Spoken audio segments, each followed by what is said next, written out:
Baionako bestetan gehiagian eta edamainoalean kirolo pixka bat goizuntan. Lagunekin. Aurten ere 8.000 korrikalari elgarrekin 14 kilometro egiteko Miarritzetik Baionaraino. Aski gogoraz eta estapenean gunuen patar lodi bat.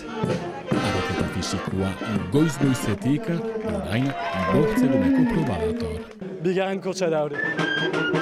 Bazterrak edatzeko artistak karriketan dira. Eta gure helburua da animatzea Baiona tipia.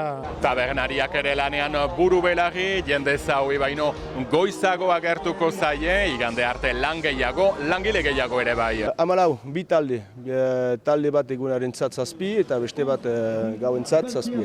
Lapordiko hiriburuan milaka bestazale zain daude eta esperuan egoteko bazterrak berotuz, batzuak arrauntzo pila txapelketan parte hartu dute. Sekretu handirik ez dugu ere espero handirik egia egan, baina denbora goxo bat pasatzea, goxo da eman izaitea. Erdialdeko bestagunera txartzeko eskumoturrekoa erosi beharko da, hortzira larun bat eta igandean, prezioa €14, iaz baino €3 gehiago.